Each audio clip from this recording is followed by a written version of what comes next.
그래갖고 직장에 겨우 들어가. 이제는 20대 백수 천지입니다.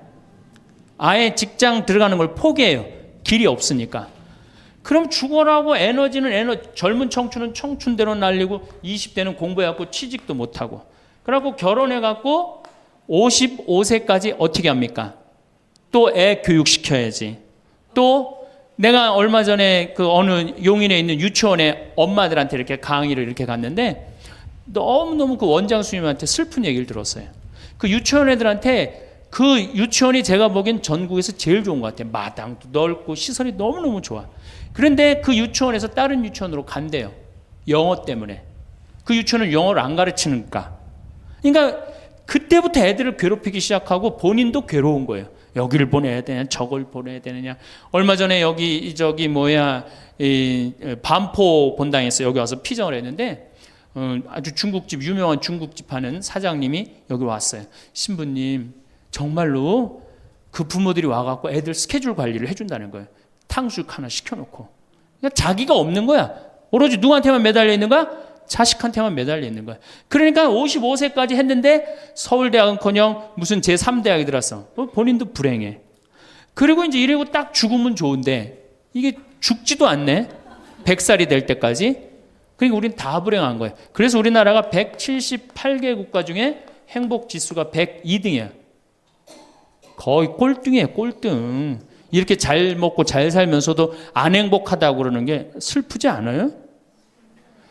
그래서 지금부터 제가 영국 BBC에서 진짜 행복하지 않다는 사람들을 모아갖고 이 10가지, 물론 제가 한 3-4가지는 바꿨지만은 10가지를 실시를 하고 나니까 딱 3개월 지나고 난 다음에 다 행복하다고. 이렇게 세상이 행복한지 난 모르겠다고 그랬대요.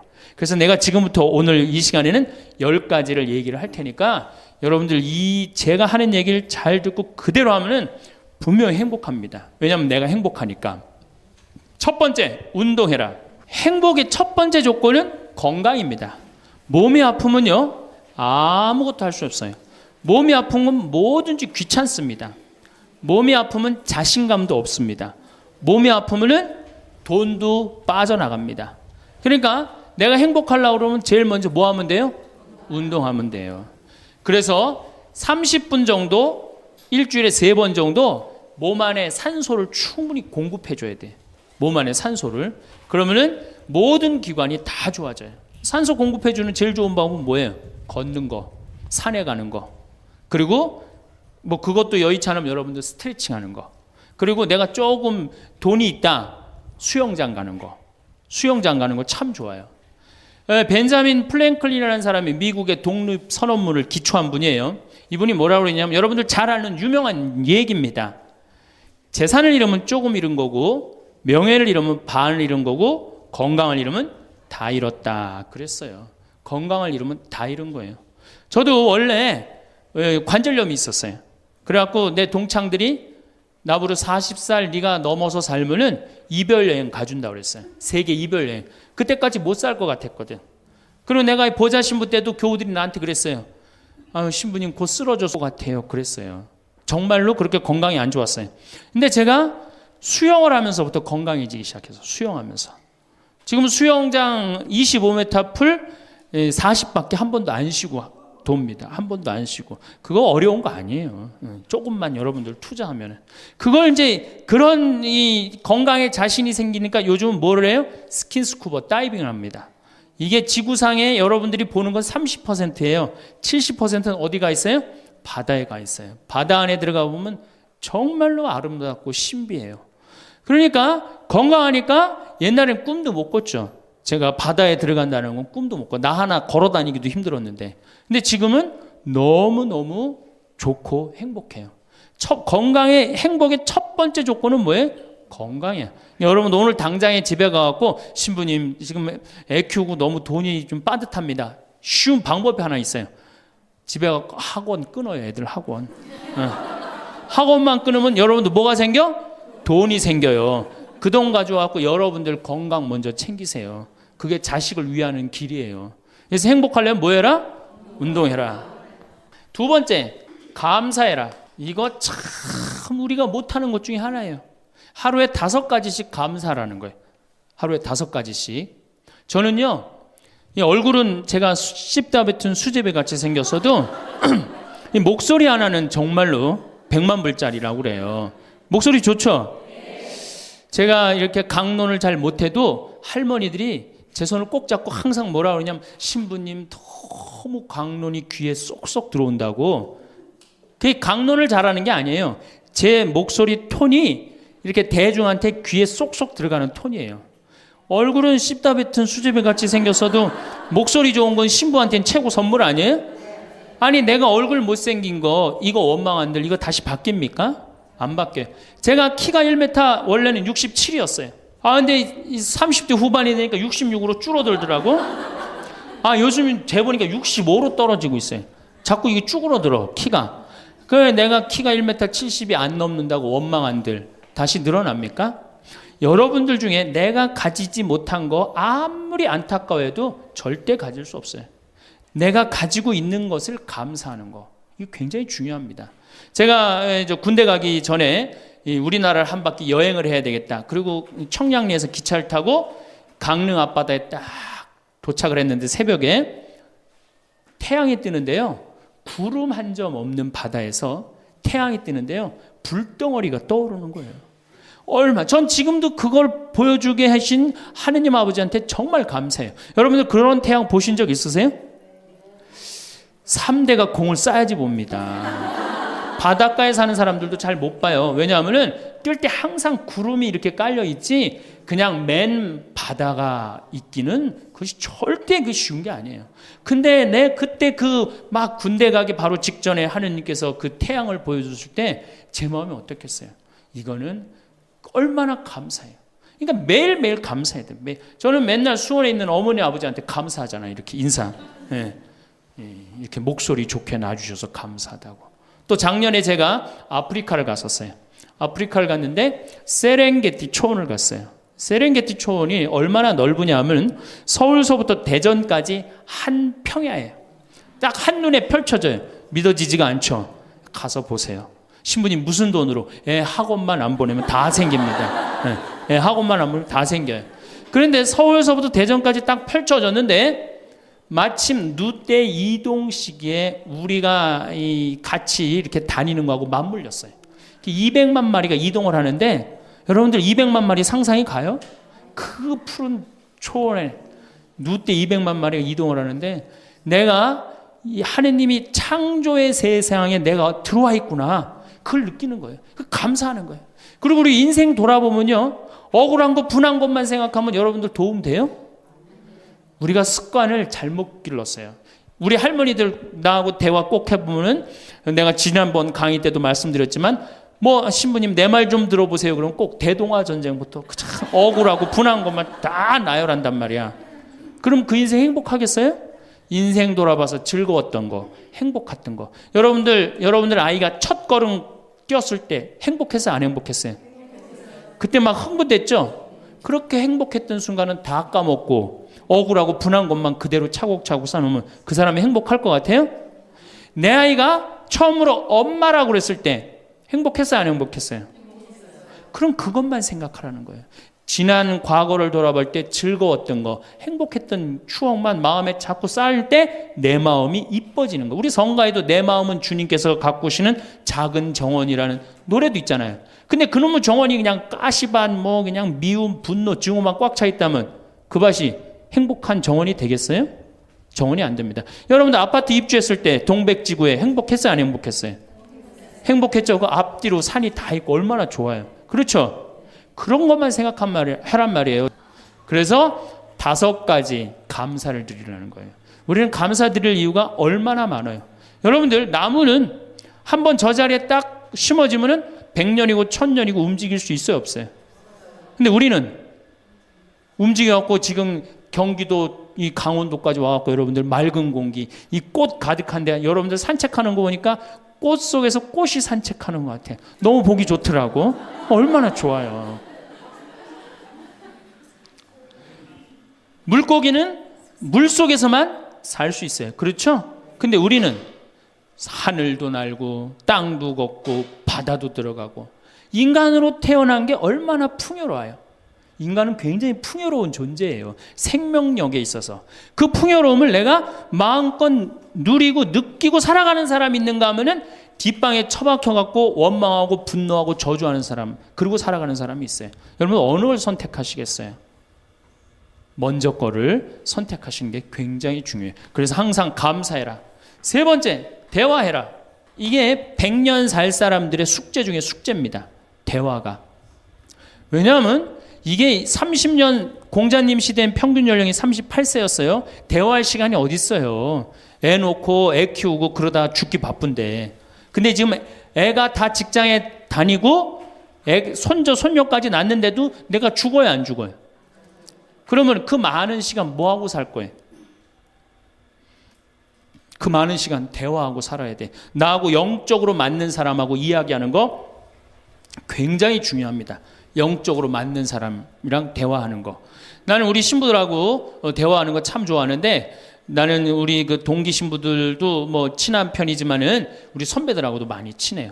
내가 아주 좋아하는 신부 베드로 신부가 작년에 나하고 북유럽을 여행을 가기로 했는데, 이 신부가 몸이 아파갖고 다시 복귀를 해. 그러니까 이제 다시 본당 신부로 발령을 받아서 이렇게 일반 여행을 가기 싫고 성주순례를 가고 싶었나 봐요. 나하고 약속을 깨고 저는 혼자 북유럽을 가고, 이 신부는 메주고리를 갔다 왔어요. 메주고리를 갔다 왔는데, 내가 이제 교구청 강의 나가거나 교구에 강의 나갈 일이 있으면 그 집에서 잠을 잘 자요. 이제 그 성주순례 갔다 오고 난 다음에 그 집에서 잠을 자는데, 그 신부가 미안했는지 성주순례 갔다 온 이야기를 해주는 거예요. 메주고리는 40년 동안 성모님이 4명한테 매일 발현한대요. 한 명한테는 부활 때, 성탄 때, 또 한 명한테는 8월 10 매달 15일에 이렇게 발현을 한대요. 그곳에 이제 갔는데 거기서 신부님을 한 분 만나셨대요. 어떤 신부님을 만났느냐 하면은 이탈리아 신부님인데 시실리 본당 신부님을 만났대요. 근데 이 신부님은 굉장히 나이가 굉장히 80이 다 된 할아버지래요. 근데 이 할아버지가 신앙의 여정이 특별했던 거야. 이 할아버지 신부님은 태어나면서부터 엄마가 뭐라고 그랬냐면 너 신부 되라 그랬대요. 그러니까 머릿속에 딱 신부에는 아무것도 박혀 있는 게 없는 거예요. 그리고 엄마가 얼마나 무서웠느냐 하면은 주일미사를 빠지면은 빨개 벗겨갖고 내쫓았대요. 신부 될 놈이 주일미사를 빠진다고. 그리고 일주일 굶겼대요. 그러니까 한 번도 다른 걸 생각해 본 적이 없는 거, 무서워갖고 엄마가. 그리고 자기는 신부가 팔자인 줄 아는 거예요. 그래갖고 신부가 됐으니 뭐가 행복해? 자기가 원한 것도 아닌데 이끌려서 그냥 신부가 됐는데, 그래갖고 정말로 신앙심 없이 이 신부님이 10년을 그냥 살았대요. 그 신부님도 아마 엄마 죽으면 이제 관둘라고 이제 이게 언제 죽나 기다리는데, 이제 사제로 생활을 한 지 10년이 됐는데 자매들하고 어느 날 같이 있는데 자매 중에 하나가 마귀가 걸린 거예요. 그래갖고 주위의 자매님들이, 그땐 1950년대니까 구마기도 함부로 못했거든요. 신부만 할 수 있었어요. 신부님 빨리 하셔라. 난 못한다.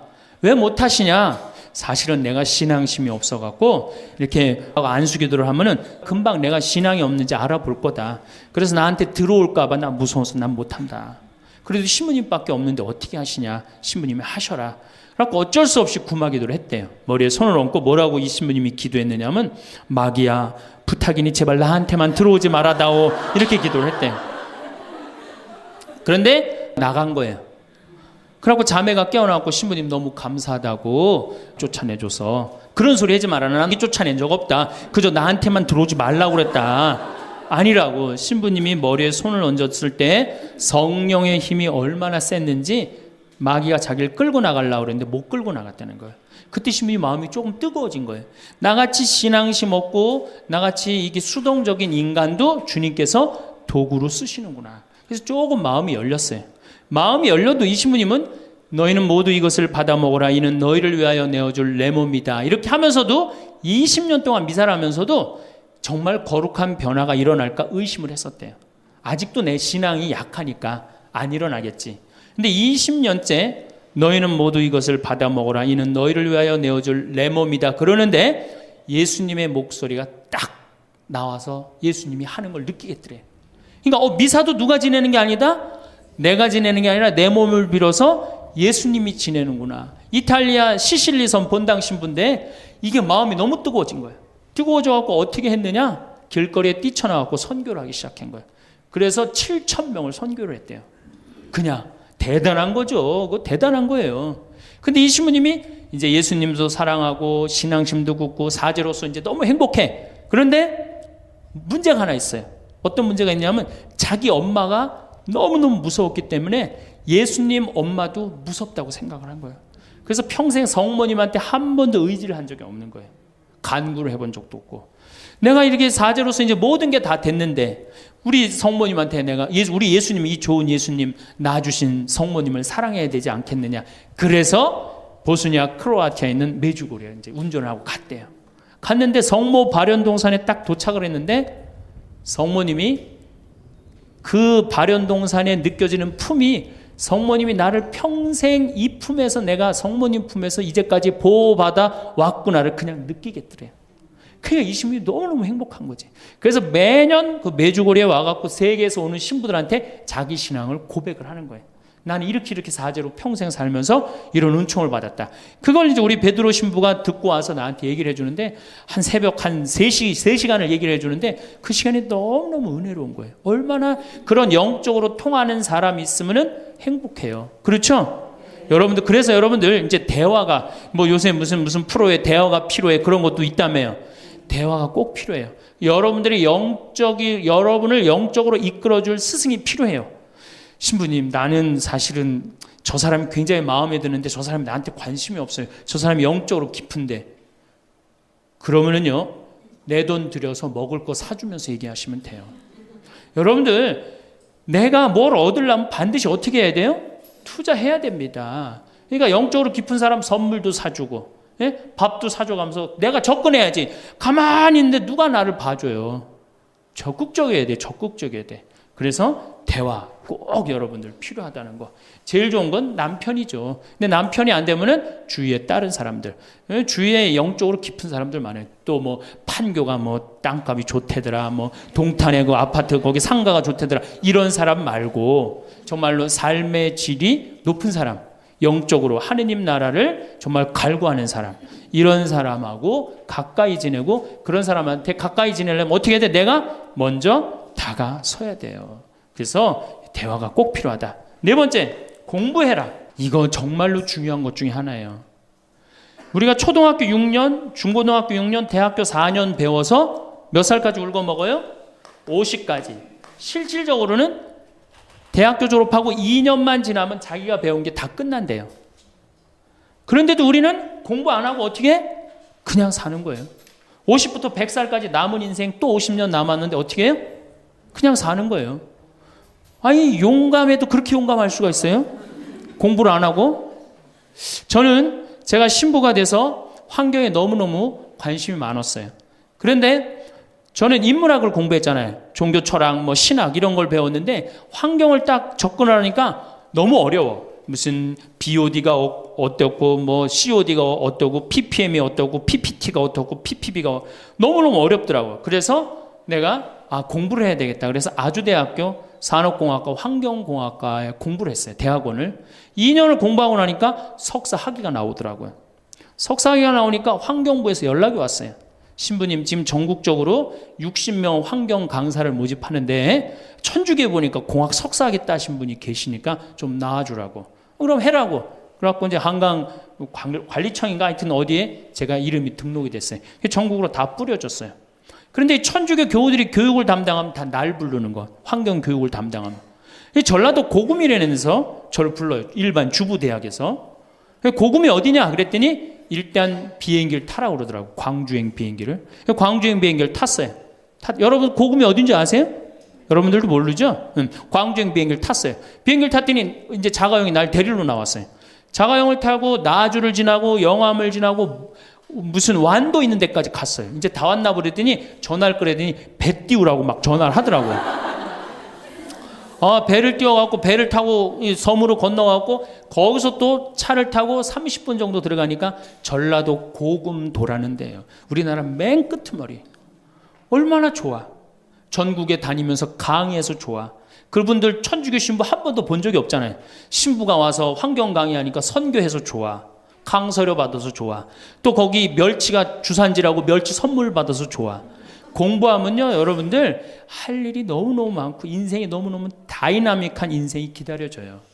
호스피스를 배워도 되고 무슨 공예를 배워도 되고 자수를 배워도 되고 수지침을 배워도 되고 도자기를 배워도 되고 플룻을 배워도 되고. 남은 인생이 50년이란 말이에요. 50년. 여러분들 50년이 짧아요? 앞으로? 그런데 공부 안 하고 그냥 버티고 그냥 살 거예요? 이제 공부하셔야 돼요. 공부를 하셔야만이 여러분들의 인생이 행복해집니다. 5번째, TV 시청을 반으로 줄여라. 이게 이제 문제 중에 문제예요. 제가 전전 시간에도 TV에 대한 얘기를 했지만 현대의 하느님이 누구예요? 저는 십자가에 계신 예수님이 하느님이라고 생각 안 해요. 현대의 하느님은 TV님입니다. 가정방문 다녀보면은 거실 정가운데 누가 모셔져 계셔요? 텔레비전님이 모셔져 계셔요. 텔레비전님이 모셔 계신데 소파는 누굴 향해서 배열되어 있어요? 텔레비전님을 향해서 배열. 말씀하십시오. 당신 종이 듣고 있나이다. 텔레비전님이 시키는 대로 다 합니다. 마가 좋으니 마를 사 먹어라. 그럼 다음날 다 줄 서서 마 사 먹고, 도라지가 좋으니 도라지를 사 먹어라. 그러면 또 다 도라지 사 먹고. 텔레비전이 시키는 대로 하는 거예요. 아침에 일어나고 누구한테 제일 먼저 문안 인사드려요? KBS님 밤새 안녕히 주무셨습니까? 사실 평화방송에 인사하는 경우들은 좀 나아요. 그래도 아침에 아침 미사도 하고 그 새벽에 성모님 강의도 나오고 묵주기도도 나오고 그러잖아. 근데 꼭 KBS님 밤새 주무셨습니까? 더 기가 막힌 건 주무실 때. 텔레비전님 주무시기 전엔 절대 안 자요. 텔레비전님이 주무셔야지 어떻게? 나도 오늘 일과가 끝났구나 이러고 잔단 말이야. 이러니 머릿속에 뭐가 들어있겠어? 아무것도 들어있는 거 없는 거죠. 머릿속에 책을 읽어야 될 거 아니야. 책을. 우리나라 사람들처럼 책 안 읽는 사람 없어요. 10명 중에 4명이 1년에 한 권도 안 읽는데요. 이 중에도 한 권도 안 읽는 사람들 많을 거예요. 심각한 겁니다. 예. 저한테 그래요. 신부님 그렇게 매일 강의하면서 여기 농사 지면서 토담집 지면서 언제 그렇게 농사꾼 신부 유럽에 가다라는 책도 쓰셨고 이번에 환경 에세이 어디로 가야 하는 책도 쓰셨느냐고. 텔레비전만 안 보면 그 시간 충분해요. 여러분들 하루에 3-4시간씩 무슨 일 집중해서 한 6개월 하면은 무슨 일 만들어내지 않겠어요? 얼마나 우리가 텔레비전 하늘만큼 땅만큼 끝나고 무슨 재미로 사나 했더니 미우나 고우나라네. 미우나 고우나 오늘 끝나면 이제 또 무슨 재미로 또 살아요? 또 다른 거예요. 엄마가 뿔났다 이거 봐요. 보고 살아요? 여러분들 텔레비전은요 좀 미안한 얘기지만 구조가 똑같아요. 부잣집 아들 가난한 집 딸, 아니면 부잣집 딸 가난한 집 아들, 이룰 수 없는 사랑에 못된 시어머니. 예? 그렇죠? 그게 매년 똑같이 반복되고 똑같은 내용이에요. 그거를 10년 동안 그 앞에서 시간을 보낸다고 생각해 보세요. 아깝지 않아요? 그 시간에 해야 될 일이 얼마나 많은데, 대화도 해야 되고 운동도 해야 되고 감사도 해야 되고 공부도 해야 되는데 이걸 전부 다 어디다 갖다 쏟아부어? 텔레비전에 갖다 쏟아부어요. 그리고 여러분 텔레비전을 보면 볼수록 어떤 의식이 늘 것 같아요? 패배의식이 늘어납니다. 텔레비전을 보면 볼수록 마음에 갈등이 일어나요. 제가 유럽의 가정에 초대를 받아서 이렇게 가보면요 거실에 텔레비전 있는 집 하나도 없어요. 소파는 다 어떻게 서로 마주보게 배열되게 돼 있어요. 근데 우리나라는 완전히 텔레비전에 완전히 미쳐 있어요. 그러니까 이 두 개만 치면 여러분들 행복합니다. 자식하고 텔레비전만 치시면은 여러분들은 행복할 수 있어요. 6번째, 신앙생활을 해라. 자, 우리가 현대를 살아가면서 정말로 우리가 인간이 정말 최고로 잘난 것 같고 요즘 과학기술을 보면 정말 못하는 게 없는 것 같잖아요. 근데 왜 석유값이 뛰고 왜 굶어 죽는 나라가 37개국이 생기고 그래요? 이건 하느님을 잃어버렸기 때문이에요. 하느님의 진리에 따라 인간이 살지 않으면 인간은 원하지 않는 방향으로 갑니다. 하느님께서 원하지 않는 방향뿐만 아니고 인간 본성이 원하지 않는 방향으로 가요. 우리가 저는 여기서 살면서 이 산을 보면서 강을 보면서 항상 하느님한테 감사해요. 저 하느님 너무너무 감사합니다. 이렇게 맑은 공기 주셔서 감사합니다. 이 아름다운 세상 주셔서 감사합니다. 감사하다 보면 우리가 조금 뭐라 그럴까요? 겸손해져요. 근데 이게 다 자기 것인 줄 알고 막 파괴하기 시작하면요, 자연이 파괴되면 결국은 누가 파괴돼요? 인간이 파괴되는 거예요. 그러니까 우리가 하느님께 가까이 가면은 자연도 일치가 되는데, 하느님으로부터 멀어지면 멀어질수록 자연도 파괴되는 거예요. 그래서 여러분들 신앙생활 하십시오. 아까 제가 천주교 조금 욕을 했는데 그래도 천주교 괜찮아요. 아주 뭐 제가 보기에는 무슨 뭐 우리 교우들 어두운 데로 안 끌고 가요. 더욱이 내 동창 중에 또 옛날에 죽산성당 아시죠? 죽산성지 있는 데 있죠? 거기 내 동창 신부가 그 본당 신부로 있었는데, 그 신부가 너무 재미난 얘기를 해줬어요. 아니 옆에 30년 동안 개신교 다니던 할머니가 어느 날 개종을 했대요. 성당으로. 똑같이 열심히 나오더래요. 교회 나가는 것만큼 훨씬. 근데 이 할머니가 다리가 부러진 거예요. 그래갖고 택시 타고 또 계속 나오는 거예요. 그래서 본당 신부가 그랬대요. 할머니 이렇게 맨날 택시 타고 나오고 그러니까 그러지 말고 내가 봉송치 할 테니까 이 아픈 동안 나오지 말아라. 돈 들여서. 그랬더니 이 할머니가 하시는 말씀이, 신부님 괜찮아요. 그래도 이 성당 다녀보니까 저 교회 다닐 때보다 여기 성당 다니는 게 훨씬 싸게 먹히니까 걱정하지 말라고. 여러분들 그래도 이 천주교 제일 싸게 먹혀요. 싸게 먹히지, 괴롭히지 않지, 딴 길로 안 끌고 가지. 정말 하느님께 우리가 의지하고 산다는 거, 이건 굉장히 우리 나를 위해서 좋은 거예요. 또 우리가 이 세상 사는 목적이 뭐냐면 내 영혼 구원이에요. 나중에 이제 기회 있으면 제가 한 번 더 말씀을 드릴 텐데, 죽어서 영혼의 세계는 반드시 있습니다. 그 영혼의 구원을 위해서 우리가 간구해야 돼요. 그래서 신앙생활은 행복을 위해서 가장 기초 중에 기초라는 거. 7번째, 웃어라. 이게 웃는 게요, 우리가 행복으로 가는 길에 최고의 지름길이에요. 웃는 게. 그런데 우리나라 사람들이 잘 안 웃어요. 얼마나 안 웃느냐면, 내가 이제 이렇게 도시에 나가고 엘리베이터를 타요. 엘리베이터를 타면은 얼굴 모르는 형제가 이렇게 눈이 마주쳐도 제가 웃어줘요. 빵긋 웃어주면은 저쪽에서 같이 싹 미소를 줘주면 참 좋을 텐데, 저쪽에 있는 남자가 딱 내가 빵긋 웃어주면 어떻게 하냐면은, 내가 저놈을 어디서 봤더라 이러는 표정으로 날 쳐다보는 거예요. 근데 여러분들 유럽을 가고, 제가 뭐 미국을 가고, 아프리카를 가고, 파푸아 뉴기니를 가고, 인도를 가도 눈 마주쳐서 제가 웃어주면 다 웃어줘요. 근데 절대 안 웃는 나라가 우리나라예요. 얼굴 모르는 사람 이렇게 마주쳐서 웃으면요, 심지어는 여기 우리 생태마을을 찾아오는 사람도 제가 웃어줘도 안 웃어요. 그만큼 경직되어 있는 거예요. 여러분들이 간지러움을 태우고 수술한 사람이랑 마취를 하고 수술한 사람이랑 깨어날 때 누가 덜 아플 것 같아요?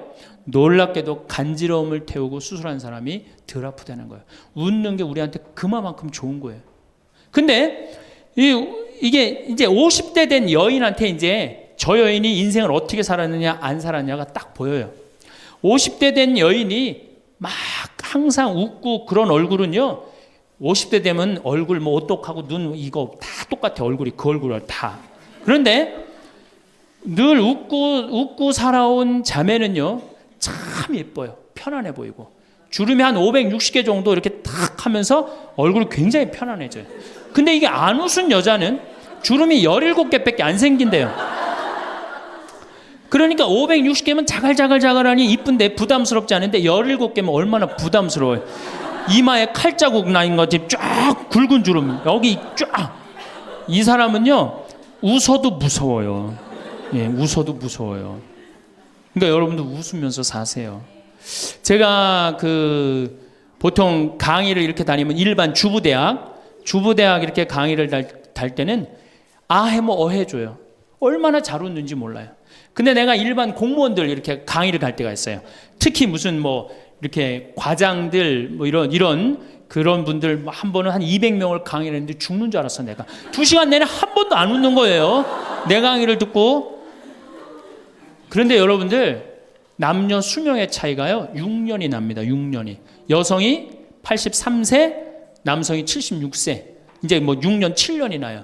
저는 그 원인이 어딨나 가만히 생각해 봤더니 여자는 참 잘 웃어요. 깔깔거리면 자기네들끼리. 남자는 직장에 가도 안 웃고 집에 와도 안 웃고 그러니까 빨리 죽는 거야.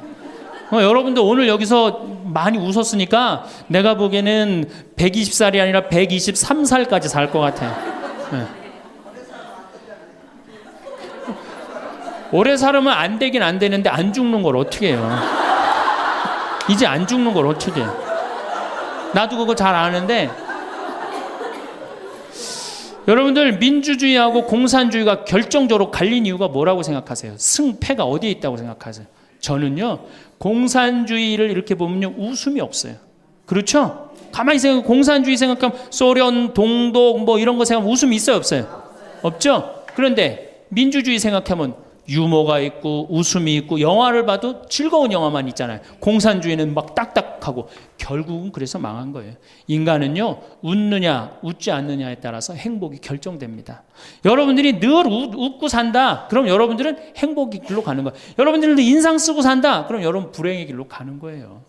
그러니까 웃어야 돼. 또 웃는 사람한테 매력을 느낀다는 거예요. 웃는 사람한테. 잘 웃는 사람한테 매력이 느끼면 인간관계도 좋아지는 거 아니에요? 아 내가 재미난 얘기를 했는데 인상 빡 끝날 때까지 남들 다 웃는데 한 사람만 끝까지 안 웃어. 그러면 여러분들 끝까지 안 웃는 사람한테 여러분들 무슨 생각할 것 같아? 저 사람이 다음에 있으면 다시 재밌는 얘기 저 사람 앞에서는 안 한다. 그러니까 그 사람하고는 어떻게 되는 거예요? 담이 자꾸 생기는 거예요. 담이 자꾸. 그러니까 어떻게 해야 돼요 여러분들? 웃으세요. 그리고 유머를 많이 배워두는 것도 좋아요. 오늘 저한테 강의 들은 거 이거 잘 외웠다가 가서 얘기해주고 또 제 테이프에 나오는 거 잘 들었다가 얘기해주면은 아유 어서 그렇게 재미난 얘기를 해서 또 얘기 좀 해줘봐. 그러면서 사람이 사는 거예요. 사람은요 수다를 떨면서 살아야 돼. 수다. 제가 한번 본당 신부 때 여러분들처럼 이렇게 젊고 예쁜 본당에 내가 본당 신부를 했었어요. 막 자매들이 막 수다를 떠는데 내가 지나가는데 막 당황해하면서 어쩔 줄 몰라 하더라고요. 분명히 내 욕을 한 거야 보니까. 그래서 제가 뭐라고 그랬어요? 그 자매들한테 괜찮아. 이게 성당 다니면서 본당 신부 욕하는 재미가 최고 재밌는 거야. 아니 뭐 성당 다니면서 그런 욕도 하는 무슨 재미로 살아. 걱정하지 말고 해든 수다 계속 떨으라고. 우리 신부들은 주변님 욕하면서 사는 거예요. 그러니까 사람이 수다를 떨면서 살아야지 행복하지 참고 산다고 다 좋은 건 아닙니다. 절대. 그러니까 참고 살지 마세요. 제발 이거 우리 성당에 뭐 원수를 사랑해라 왼뺨을 대면 다른 뺨을 돌려대라 이거 아주 미치는 교리 중에 하나예요. 여러분들 다 사랑할 수 있어요? 여러분들 주위에 있는 사람 다 사랑할 수 있어요? 다 사랑하는 사람 딱 두 종류예요. 미치든가 예수님처럼 빨리 죽든가 둘 중에 하나예요. 우리는 다 사랑할 수 없어요. 그러니까 다 사랑하려고 그러다가 미치지 말고 내가 좋은 사람 내 마음에 드는 사람에 더 많은 시간을 뺏기고 아니 뾰족한 놈이 있단 말이야. 별난 놈이 있고 그렇죠? 근데 내가 이 사람한테 가면 자꾸 찔려. 그런데 성당에 가는데 서로 사랑하시오. 그래갖고 다음에 또 갔는데 여기 또 찔려. 그래갖고 또 너무 미운데 성당에 가니까 또 내 탓이오. 3번 하고 난 다음에 사랑해. 제가 가서 또 찔려. 갈 때마다 찔려. 그래갖고 내 마음이 상처투성이야. 근데 아들이 학교 갔다 엄마 나 학교 다녀왔어. 그래 집에 엄마 왜 그래? 말 시키지 마. 나 승질나. 여러분들 차라리 그렇게 찔리는 게 나아요. 그 사람을 안 보고 기쁜 마음으로 있다가 아들을 기쁘게 맞이하는 게 나아요. 이 사람 안 만나도 여러분들 인생 안 망가져요. 이 사람 안 만나도 억지로 가서 찔리지 마시고 안 만나면 시간이 지나면 이 사람 이뻐져요. 근데 막 가서 막 들이대고 막 이게 삐죽한 놈한테 가갖고 계속 나는 구역장이니까 끝까지 사랑해야지 그러고 가다가 미치든지 죽든지 둘 중에 하나를 합니다.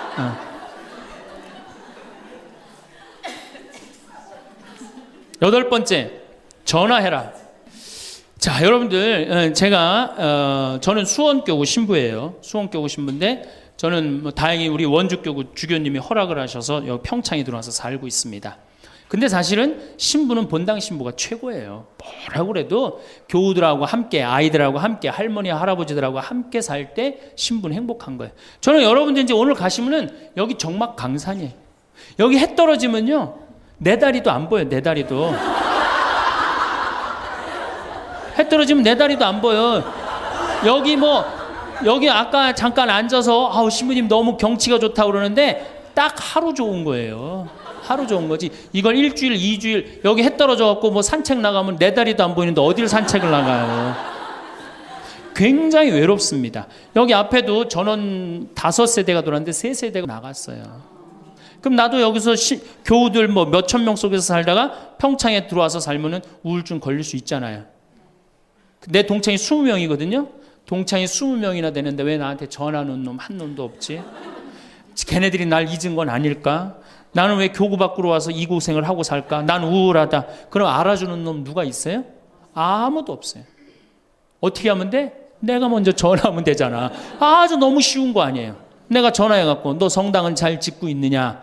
너 요즘 큰 성당에 갔는데 어떻게 잘 지내냐? 내일은 내 동창이 또 우리 집에 와서 있겠대. 몸이 안 좋아갖고. 그러니까 그 전화를 하니까 동창들이 와서 안식년도 여기 와서 지내고 아프면 여기 와서 지내고 허리 수술에도 와서 지내고 그러니까 외롭지 않은 거예요. 사랑도 먼저 하는 게 중요한 거지 나한테 누가 해주지 않을까? 죽을 때까지 안 찾아옵니다. 남녀의 사랑 문제가 아니라 인간이 살아가면서 그런 거예요. 그러니까 내가 먼저 전화하라는 거예요. 굉장히 중요한 거. 내 동창 중에 지금 복음화국장 우리 수원교구 복음화국장 내 동창인데 얘가 로마로 유학을 갔어요. 있기 전에도 뭐 친하게 지냈지만 유학을 갔는데 이놈이 한 달에 3번 어김없이 전화하는 거예요. 생태마을 농사는 잘 되냐? 잘 돼. 그럼 또 다음에 전화해갖고 생태마을에 피정은 많이 들어오냐? 많이 들어와. 또 다음에 전화하고 너 몸은 안 아프냐? 안 아파. 다음 달에 또 전화해. 생태마을 피정은 많이 들어오냐? 생태마을에 농사는 잘 되냐? 6년 동안 변함없이 전화하는 거예요.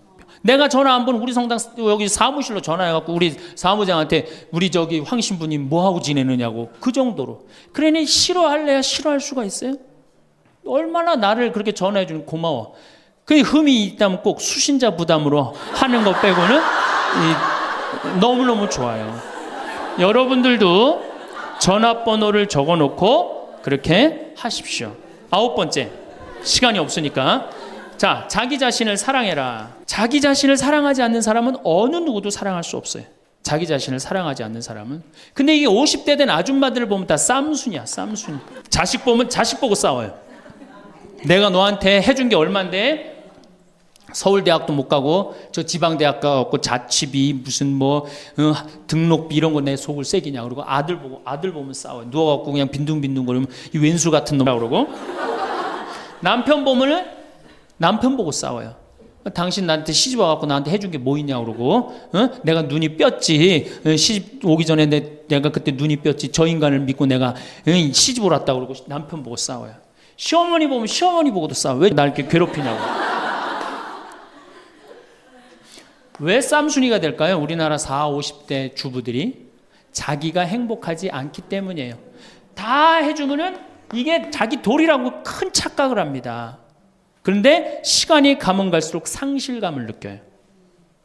이젠 본인이 행복하려고 노력하세요. 여기 암 걸린 분들, 마지막에 이제 더 이상 살 수 없는 분들이 나한테 와갖고 면담을 해요. 특별히 자매님들이 나한테 면담을 할 때 울며 불며 통곡하는 얘기가 뭔지 아세요? 왜 다른 사람들한테는 그렇게 최선을 다했는데 왜 나한테 한 번도 맛있는 거 안 먹이고 나한테 좋은 거 한 번도 구경 안 시켜주고 왜 한 번도 나한테 못 해줬느냐고. 그런데 이제 죽으니 너무너무 나 자신이 불쌍하고 나 자신이 너무너무 억울하다는 거예요. 여러분들이 이제 자신을 위해서 쓰세요. 시부님 돈이 어디 있어요? 학원만 안 보내면 돼요. 또 대학 다니는 자식 있으면 어떻게 당장 오늘 집에 가고 휴학시켜요. 니네가 벌으라고. 우리나라처럼 이렇게 자식한테 끝까지 대주는 나라는 아무 나라도 없어요. 미국은 졸업하고 30년 동안 대학 학비를 갚습니다. 다 자기가 갚아요. 우리나라처럼 결혼할 때까지 다 대주는 나라는 아무도 없어요. 그런데도 부모 자식 지간이 가장 안 찾아가는 나라가 우리나라가 1등이에요. 사랑이 제대로 안 된 거죠. 제대로 된 사랑을 안 하는 거죠. 나도 본당 신부로 이렇게 있으면서 냉면을 먹고 싶어. 그럼 총회장이 사줄래나 부회장이 사줄래나 성모회장이 사줄래나 안 기다립니다. 냉면 먹고 싶으면 어떻게? 내가 가서 사 먹어요. 내가 냉면 먹고 싶은지 누가 알아? 내가 가서 사 먹으면 되지. 그러니까 아무도 못 얻어먹어서. 그럼 이제 가을 지나가는데 가을 때 강론 때 내가 교우들이 여기 3,500명이라며 교우가 3,500명 냉면 하나도 못 사 먹었 얻어먹었다. 그럼 교우들이 무슨 생각할 것 같아? 우리 신부님 챙겨주는 사람 하나도 없고 빨리 장가 보내드려야 되겠다. 이런 생각한단 말이에요. 그래서 나는 내가 사 먹어요. 내가 사 먹는 동시에 혼자 사 먹으면 청승 맞잖아요. 회장님들 데려가서 내가 사줘요. 내 돈으로. 신부님 무슨 돈이 있어서? 나 강사료 많으니까 다 사줘요. 근데 우리 천주교 교우들은요, 먹고 떨어지는 법이 없어요. 언제 효과가 나타나? 내 영명 죽일 때 다 돌아와요. 네. 그러니까 어떻게? 나도 행복하고 교우들도 행복하고. 얼마나 좋아. 자기 자신을 사랑하십시오. 자기 자신을 귀하게 여겨야만이 그런 나를 보고 다른 사람이 행복한 거예요. 엄마가 맨날 인상 쓰고 있으면 자식이 행복하겠어요? 남편이 행복하겠어요? 시어머니가 행복하겠어요? 늘 밝은 모습으로 이렇게 행복하게. 그러니까 여러분들 자신을 사랑하세요. 10번째, 시간이 없으니까 맨 마지막으로는 이웃에게 친절해라. 이게 이제 문제 중에 문제예요. 우리 천주교 교우들이 무겁게 신앙생활 합니다. 십자가의 길도 하고 양심 성찰도 하고 때로는 묵상도 하고 심하게는 관상 기도까지 막 어디 다니면서 해요. 근데 실질적으로 그렇게 무겁게 신앙생활 하는 만큼 이웃한테 넉넉하냐? 넉넉하지 않아요. 1,000원 갖고 얼마나 치사하게 구는 줄 아세요? 여러분들 1,000원 가지고 정말 1,000원 때문에 막 갈등하고 괴로워하고 힘들어하고 얼마나 그런 줄 아세요? 여러분들 전철을 탔어요. 마음 편안하게 딱 앉아있는데 갑자기 누가 바구니를 들더니 맹인이 어두운 밤에 캄캄하 이러면 이때부터 갈등하기 시작하는 거야. 이 1,000원을 줄까 말까 이때부터 괴로워하고 얼굴이 빨개졌다 하여졌다. 누가 주래 옆에서? 누가 그런 적도 없는데 내가 100만 원 갖고 괴로워하면 또 이해를 해요.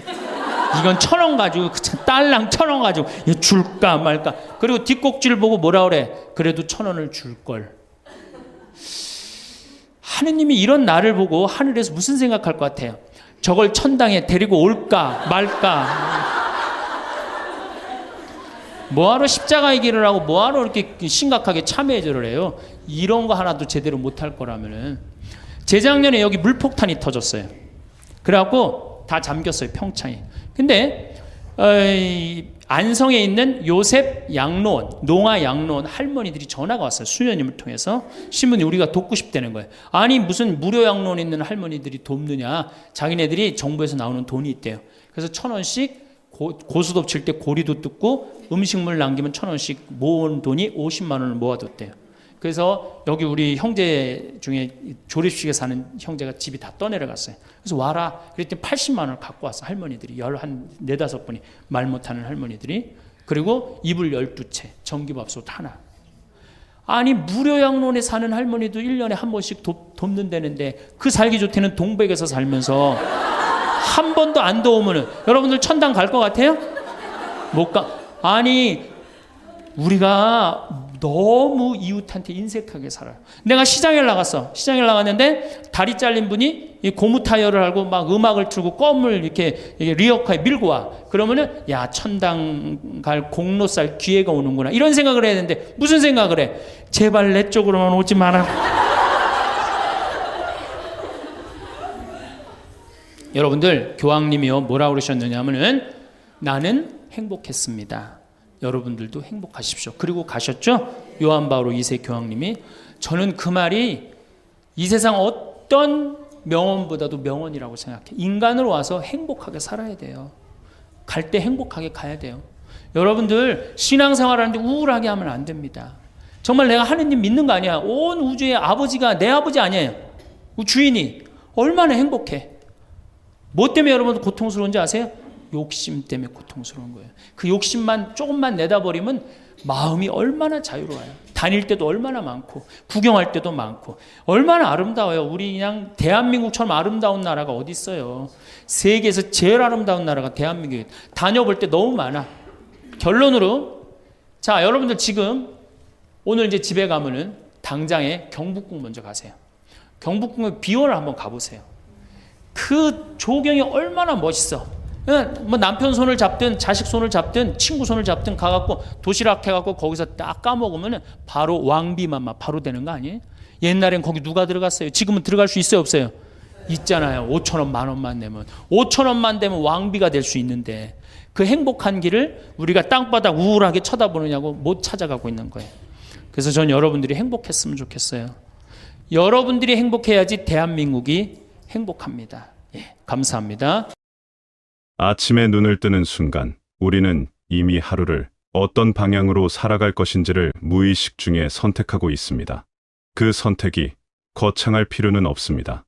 거울 앞에서 잠깐 입꼬리를 올려보는 것, 창문 너머로 들어오는 빛을 잠시 바라보는 것, 그 작은 순간들이 모여 하루의 방향을 만들어냅니다.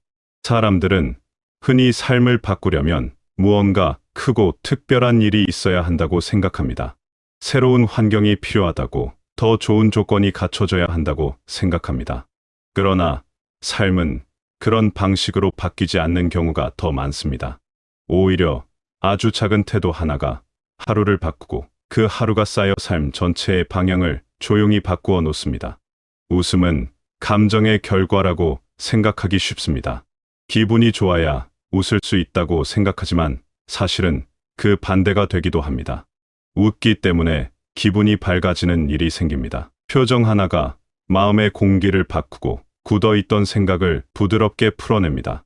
웃음은 상황을 바꾸지 못할지라도 상황을 바라보는 시선을 바꿉니다. 그래서 웃음은 가벼워 보이지만 결코 가볍지 않습니다. 웃음은 하루의 방향을 정하는 가장 단순하고도 강력한 출발점입니다. 마음이 먼저 밝아져야 웃을 수 있다고 생각하는 동안 우리는 웃음을 자꾸 뒤로 미루게 됩니다. 그러나 반대로 생각해보면 웃음이 마음을 이끌 수도 있습니다. 표정은 마음을 반영하기도 하지만 동시에 마음에 영향을 주기도 합니다. 작은 미소 하나가 그날의 공기를 바꾸는 일은 생각보다 자주 일어납니다. 잘 웃는 사람은 삶을 밝게 해석하는 경향이 있습니다. 같은 현실 속에서도 의미를 찾고 부족함 속에서도 여유를 발견합니다. 그리고 그런 사람 곁에는 자연스럽게 사람들이 모여듭니다. 표정이 부드러운 사람, 작은 것에도 밝게 반응하는 사람 곁에는 온기가 머뭅니다. 관계는 그렇게 시작됩니다. 특별한 조건이 필요한 것이 아니라 그저 따뜻한 표정 하나가 씨앗이 됩니다. 웃음은 나를 위한 선택이기도 하지만 동시에 주변 사람들에게 건네는 선물이기도 합니다.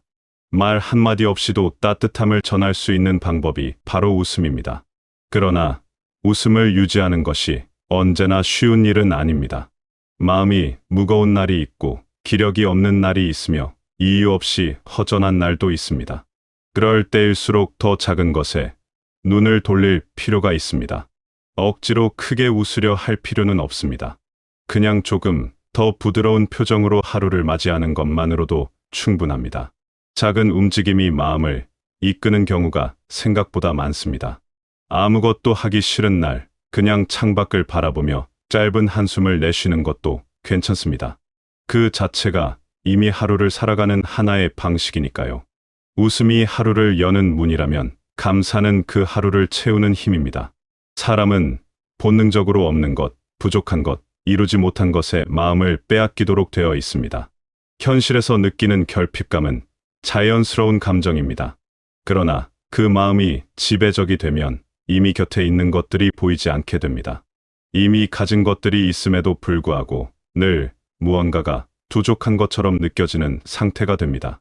그 상태가 오래 이어지면 마음은 점점 좁아지고 작은 일에도 쉽게 지치게 됩니다. 감사는 그 흐름을 바꾸는 태도입니다.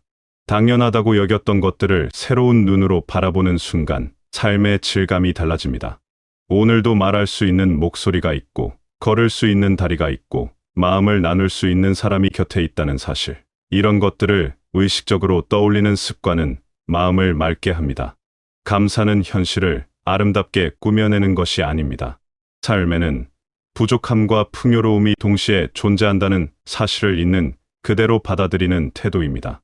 그 균형을 찾는 것, 그것이 감사의 본질입니다. 감사는 큰 행복을 찾아 나서는 여정이 아닙니다. 이미 내 삶 안에 존재하는 것들을 알아보는 눈을 키우는 일입니다. 그 눈이 열리면 평범한 하루가 특별한 하루로 바뀝니다. 감사하는 습관이 몸에 익으면 같은 하루도 다르게 느껴지기 시작합니다.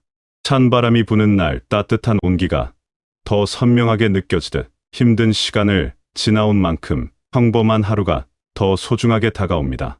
아침에 잠에서 깨어 가만히 누운 채로 떠올려보는 것들, 오늘 하루 내 곁에 있는 것들, 사소해 보이지만 실은 없으면 안 될 것들, 그것들을 하나하나 헤아려 보는 습관은 하루를 시작하는 마음의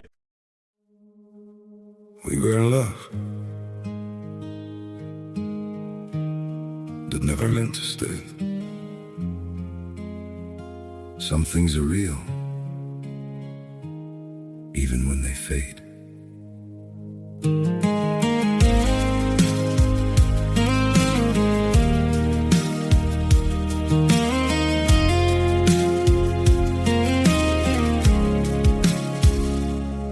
I used to think if we kept holding on, we could bend the truth somehow. But love can't fight what's pulling us apart, and it's breaking us down now. Your hand,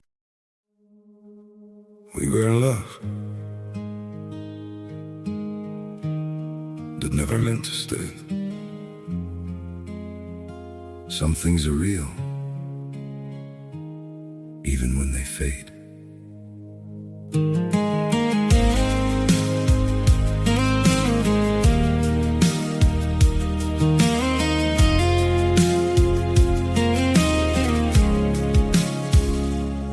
I used to think if we kept holding on, we could bend the truth somehow. But love can't fight what's pulling us apart, and it's breaking us down now. Your hand, we were in love that never meant to stay. Some things are real, even when they fade.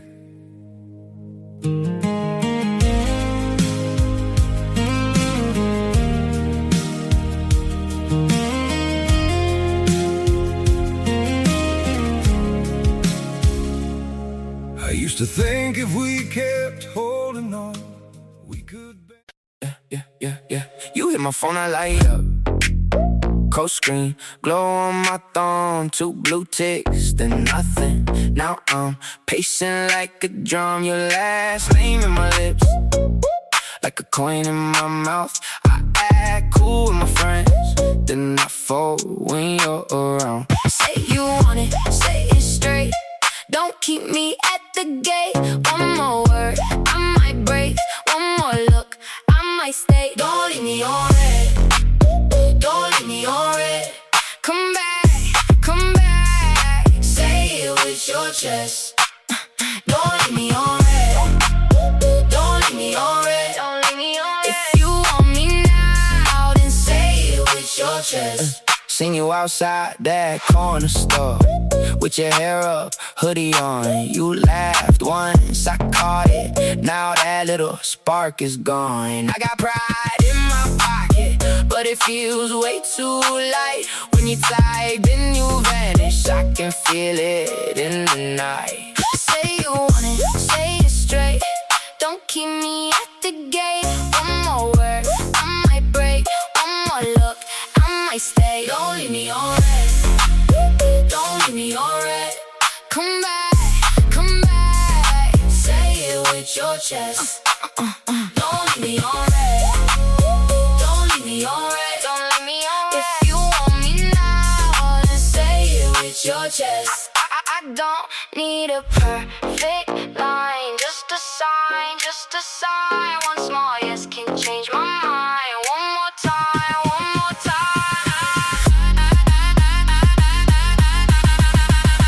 Don't leave me on red, don't leave me on red, don't leave me on red. Come back, say it with your chest.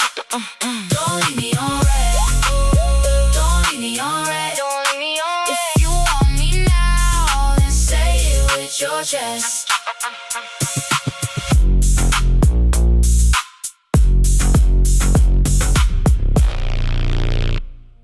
자세를 단단하게 만들어줍니다. 거창하지 않아도 됩니다. 그저 마음속으로 조용히 고맙다고 말하는 것만으로도 충분합니다. 삶을 풍요롭게 만드는 또 하나의 중요한 요소는 대화입니다. 사람은 혼자서 완성되지 않습니다. 어떤 생각을 품고 어떤 사람과 이야기를 나누느냐에 따라 삶의 방향이 달라집니다. 깊이 있는 대화는 나의 사고를 넓히고 내가 미처 생각하지 못했던 시각을 열어줍니다. 진심으로 삶을 성실하게 살아가는 사람과 나누는 이야기는 그 자체로 보이지 않는 자산이 됩니다. 때로는 단 한 번의 진솔한 대화가 오랫동안 마음속에 남아 삶의 방향을 조용히 이끌기도 합니다. 대화는 단순한 말의 교환이 아닙니다.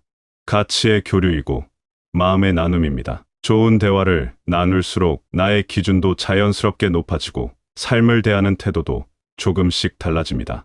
시간과 에너지를 어디에 쓰는지가 곧 인생의 방향을 결정합니다.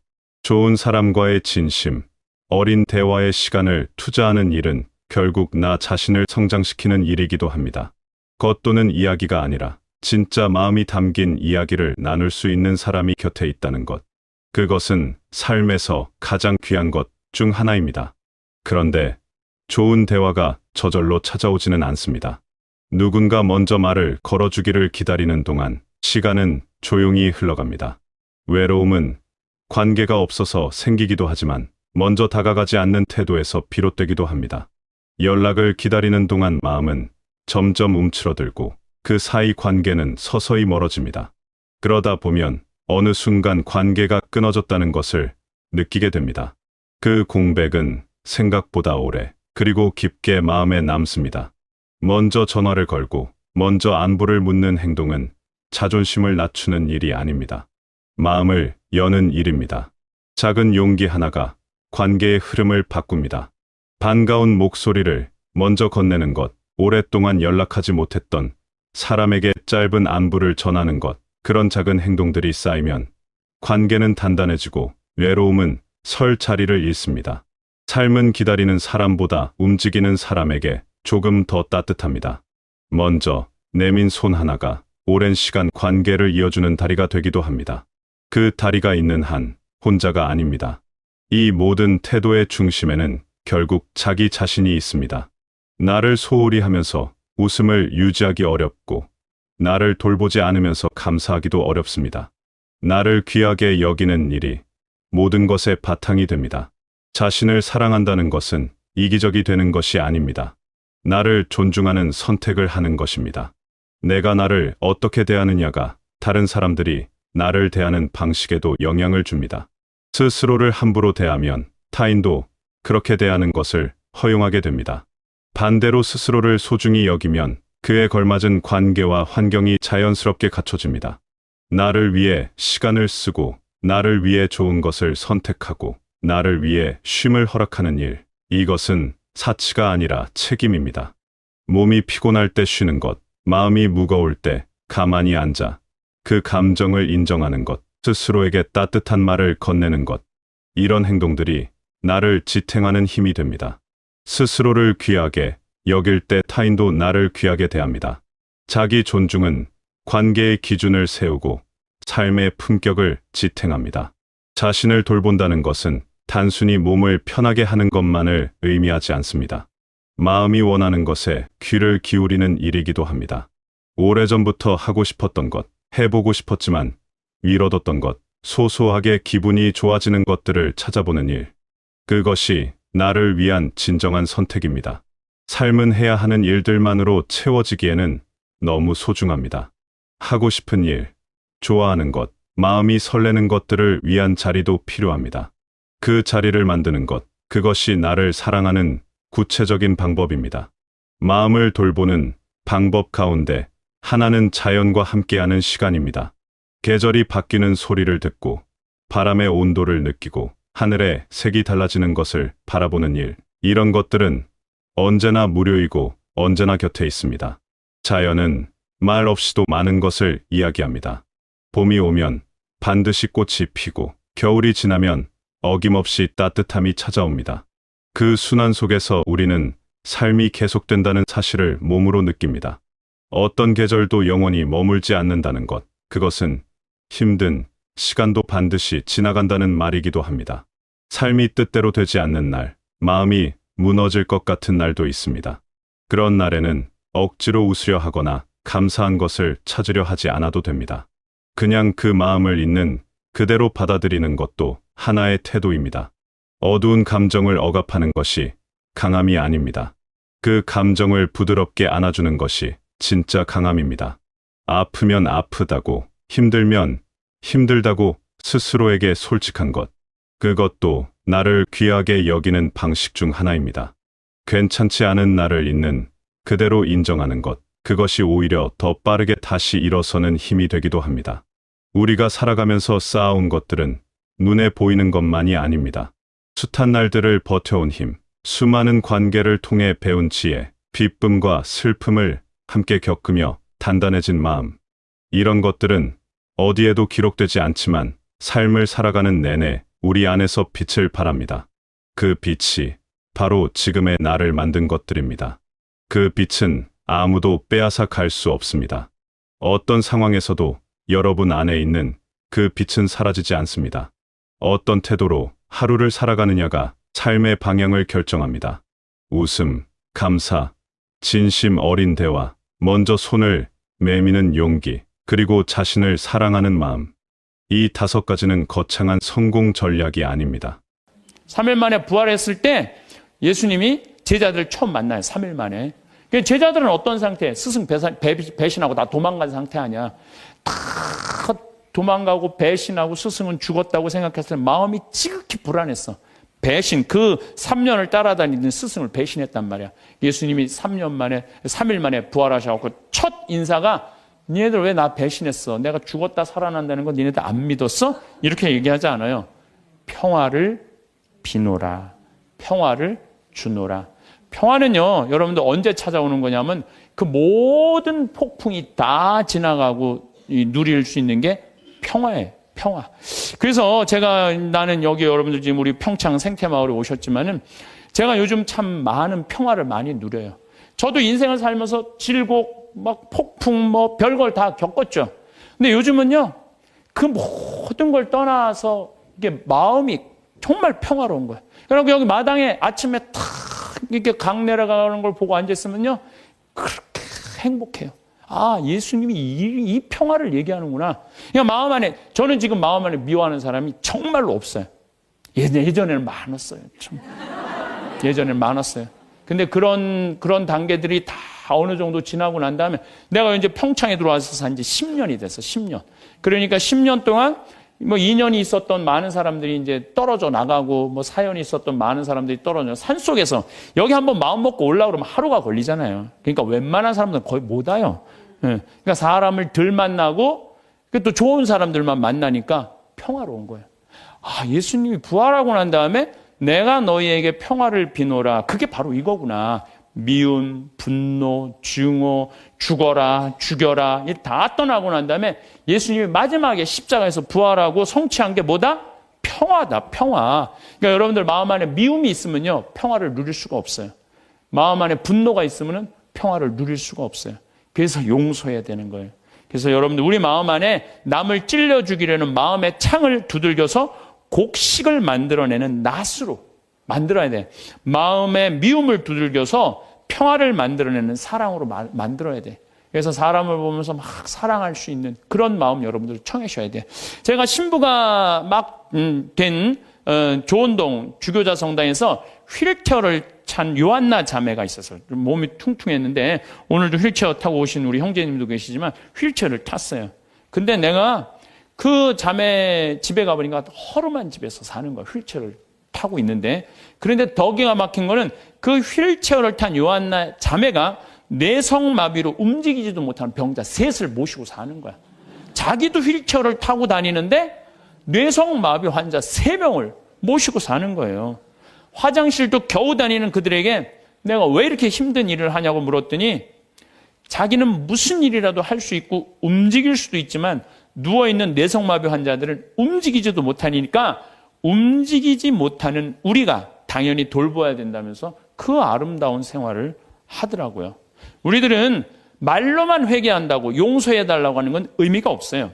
세례자 요한이 행동으로 회개하지 않고 세례만 받으려는 바리사이와 사두가이 사람들한테 이렇게 이야기하죠. 독사의 자식들아, 다가오는 진노를 피하라고 누가 너에게 일러주더냐? 회개에 합당한 열매를 맺어라. 죄를 뉘우친다면요, 우리가 회개에 합당한 보석의 생활을 해야 되는 거예요. 공을 쌓아야 된다는 거죠. 행실로 드러나야 된다는 거. 사랑하고 나누는 삶. 특별히 우리 교우들은 세상에 살다 보면 참 미운 일이 많아요. 자식, 남편, 형제, 친척, 그 나 사기치는 보이스피싱, 미워할 놈들이 너무 많아요. 참. 그래서 저는 교우들한테 생활의 단순함이 참 필요한 것 같아요. 생활이 좀 단순해. 너무 많은 일을 하다 보면요, 이게 죄를 많이 져요. 생활이 단순한 게 참 필요해요. 저는 내가 아주 영적으로 아주 좋아하는 선배 신부님이 계세요. 근데 이거 굉장히 오래전 얘기, 한 10년도 더 된 일인데, 이제 수원 빈센트 병원에서 뭐 만날 일이 있어갖고, 그러다 제가 무슨 일을 하느냐고 좀 늦게 나갔어요. 근데 이제 내가 이제 그분 30분 약속을 어긴 거죠. 그분이 막, 주차하는 경비 아저씨가 우리 이제 그 형님 신부님 멱살을 쥐고 막 흔드는 거예요. 그 사복을 입고 있었어요. 그래서 내가, 지금 당신 뭐 하는 거냐고, 이 사람이 뭐 차를 어쩌고저쩌고, 이 사람이 뭐냐고, 이 교구의 국장 신부님인데, 그랬더니 그냥 이분이 그 손을 놓더니 신부님이었느냐고, 너무너무 죄송하다고, 막 얼굴이 하얘져갖고 그러더라고. 그래서 내가, 아니, 형, 신부라고 그러면 되지. 왜 그 멱살을 쥐고 흔들리고 그래? 그랬더니, 아니, 내가 주차하면 안 되는 데다 주차를 내가 해갖고, 이 사람이 상황이 어려웠다는 거예요. 상황이 어려우니까 이제 자기가 이제 차를 빼러 놨더니 화가 나니까 이제 멱살을 이제 쥐고 흔들으니까 내가 잘못했는데 그 정도 취급받는 걸 가지고 내가 뭐 신분이 그런 말을 어떻게 하느냐고. 이야, 난 뭐 그전에도 훌륭하다고 생각을 했지만은